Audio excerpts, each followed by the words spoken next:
Ó Mãe Santíssima, intercedei por nós para que possamos bem compreender os ensinamentos de vosso Divino Filho, nosso Senhor e Salvador Jesus Cristo, e as explicações dos pais da Igreja. Ó Virgem Imaculada, ofereço-vos este trabalho e peço que abençoeis aqueles que o ouvirem, e que seja para a maior honra e glória de Deus. Amém. Senhor onipotente, purificai o meu coração e os meus lábios. Vós, que purificastes os lábios do profeta Isaías com carvão em brasa, e dignai-vos, por tal modo, purificar-me com a vossa misericórdia, para que possa dignamente anunciar o vosso santo Evangelho. Por Jesus Cristo nosso Senhor. Amém. Senhor, abençoai-me.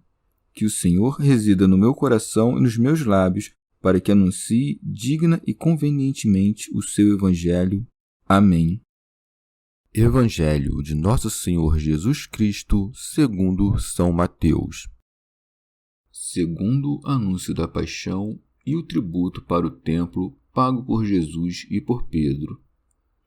Estando eles reunidos na Galiléia, Jesus lhes disse: O Filho do Homem será entregue às mãos dos homens e eles o matarão, mas no terceiro dia ressuscitará. E eles ficaram muito tristes.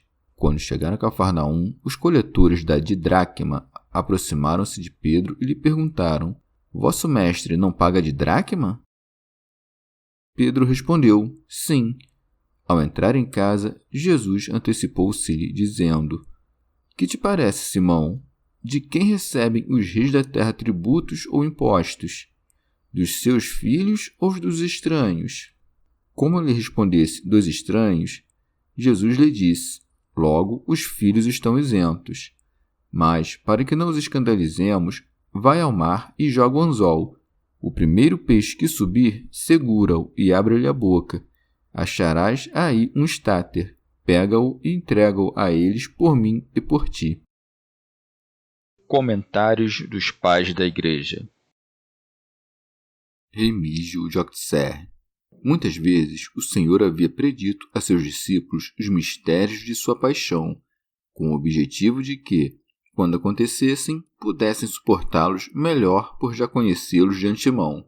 Por essa razão se diz aqui: estando eles reunidos na Galiléia, Jesus lhes disse: O Filho do Homem será entregue às mãos dos homens e eles o matarão. Orígenes.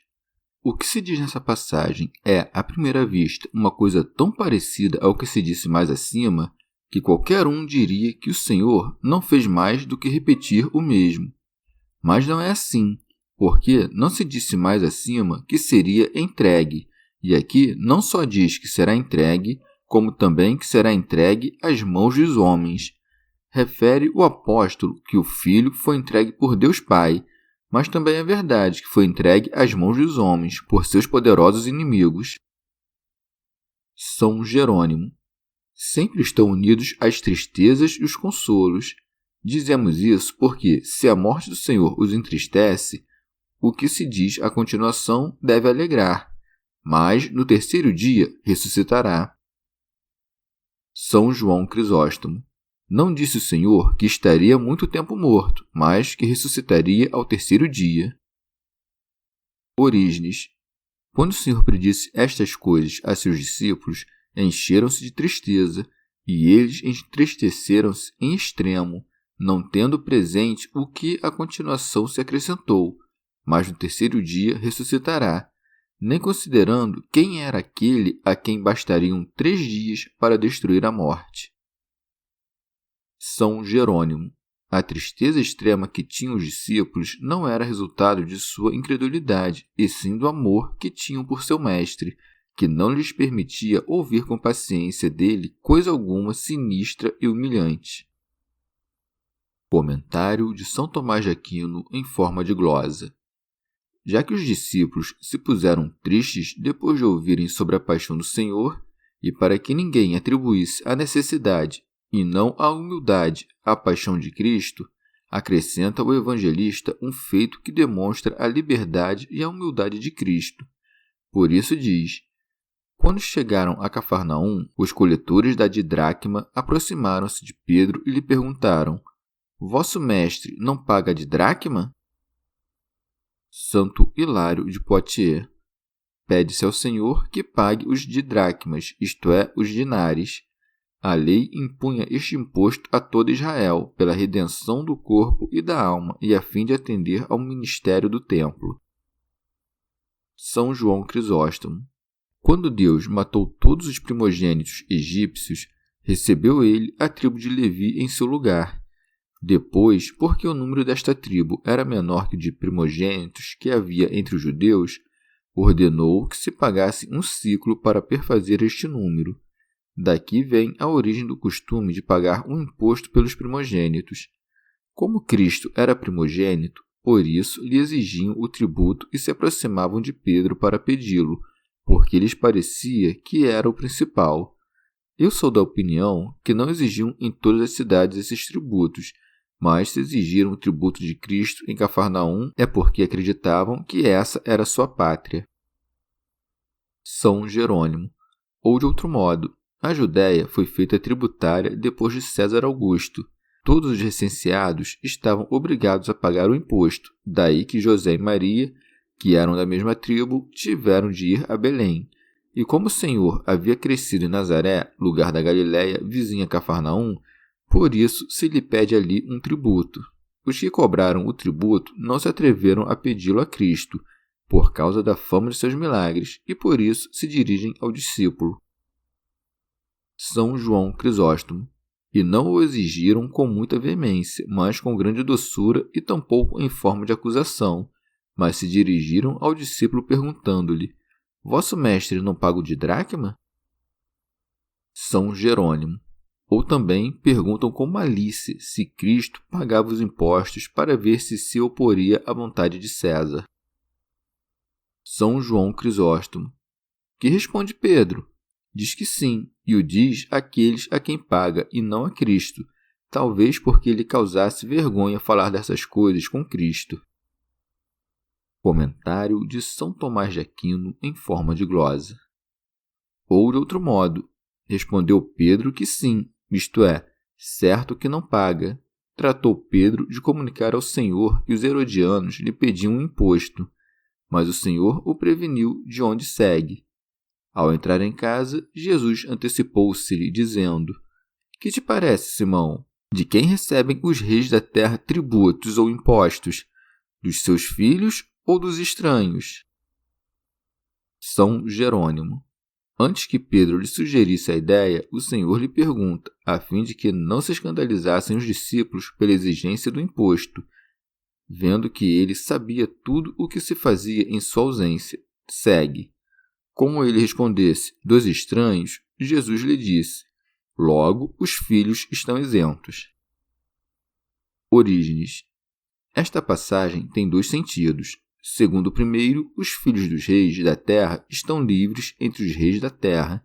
Os estrangeiros, por outro lado, não estão livres fora de suas terras por causa daqueles que os oprimem, como os egípcios fizeram com os filhos de Israel.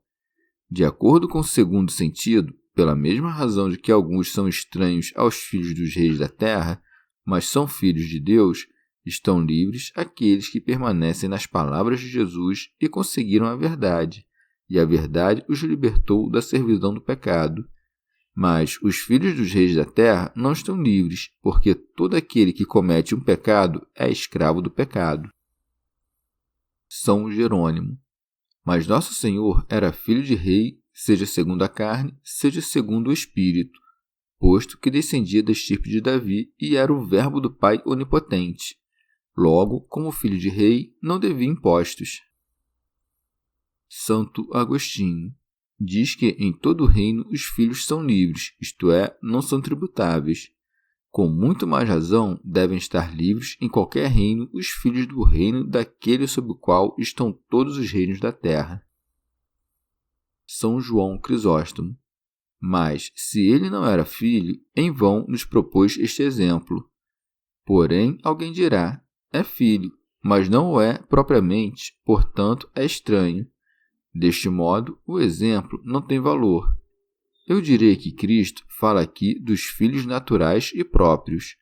Daí a contraposição que estabeleceu com os estranhos, nome com que designa os que não nasceram dos mesmos pais. Vê também como aqui Cristo certifica o que o Pai revelou a Pedro e que foi a causa para que exclamasse: Tu és o Cristo, o Filho do Deus vivo. São Jerônimo. Logo, mesmo ele estando livre, no entanto, como vestiu a humildade da carne, teve de cumprir todos os deveres de justiça. Por isso segue: mas, para que não os escandalizemos, vai ao mar. Orígenes. Como consequência natural dessas palavras, devemos compreender que todas as vezes que os homens se apresentam para nos tomar os bens da terra em nome da justiça, são os reis da terra que lhes transmitem a ordem de exigir de nós aquilo que lhes pertence. E o Senhor nos proíbe, com seu exemplo, de causar algum escândalo também para estes homens, ou para que não pequem mais, ou para que sejam salvos. É assim que o Filho de Deus, que jamais fez algum trabalho servil, paga, no entanto, o imposto e a captação, porque ele se revestiu da forma de servo por amor aos homens. São Jerônimo. Não sei o que admirar mais nesta passagem, se a presciência do Salvador ou sua grandeza. Ou sabia pela presciência que existia um estáter na boca de um peixe e precisamente no primeiro que devia pegar Pedro, ou, por sua grandeza e poder, foi criado um estáter na boca do peixe. Desta maneira, fez com que sua palavra o que havia de encontrar depois. Logo, o próprio Cristo, por sua excessiva caridade, levou a cruz e pagou os impostos. E nós, desgraçados, que levamos o nome de Cristo e que não fizemos nada digno de tão grande majestade, não pagamos os impostos por sua honra e estamos, como filhos de um rei, isentos de tributos. Simplesmente conhecer esta conduta de Cristo no meio de sua extrema pobreza, posto que não tinha com que pagar o imposto por sua pessoa nem pela do apóstolo, edifica a qualquer um que o saiba. E se alguém nos objetasse: e a bolsa que levava Judas? Responderemos que Cristo considerava como criminoso aplicar em utilidade própria o que pertencia aos pobres e que ele mesmo nos deixou esse exemplo. São João Crisóstomo.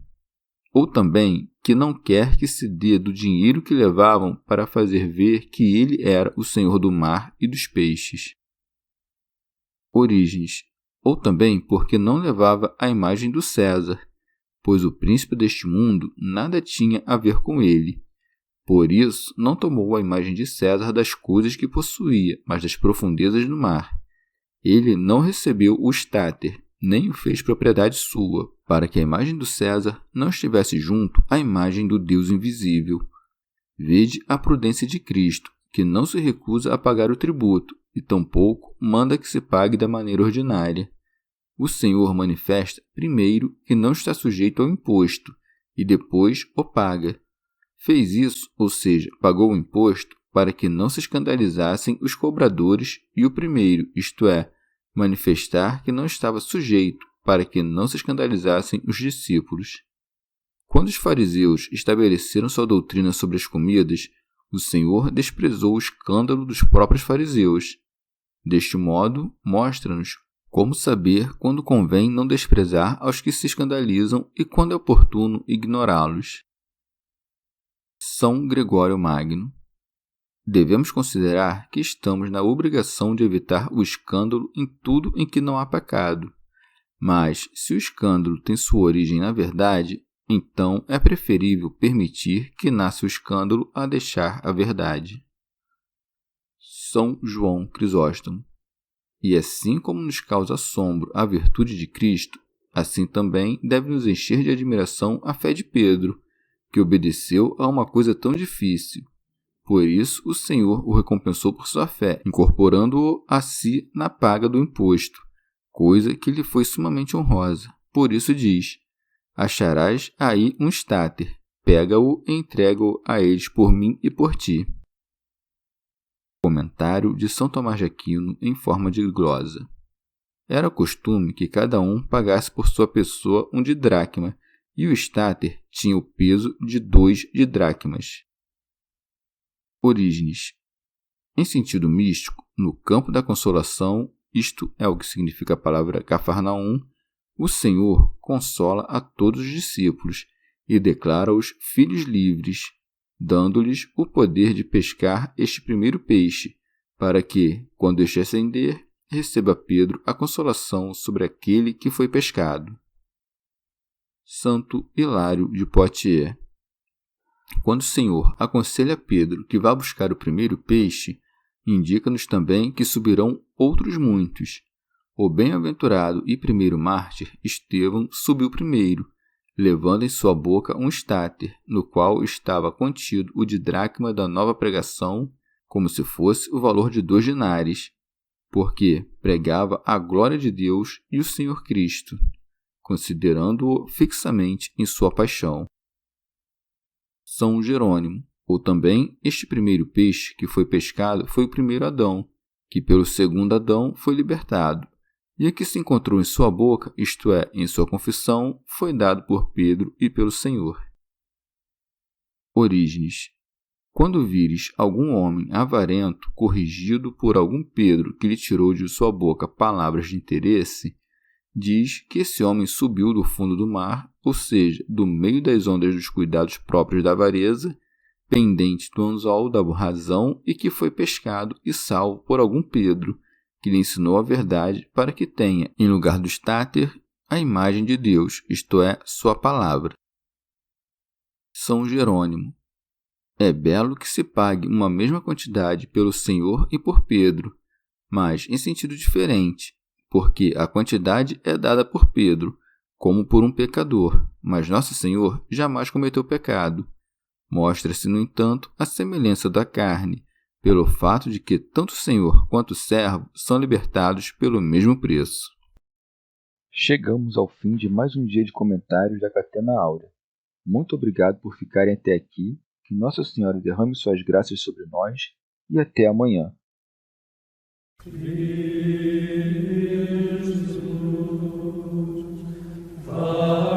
Jesus,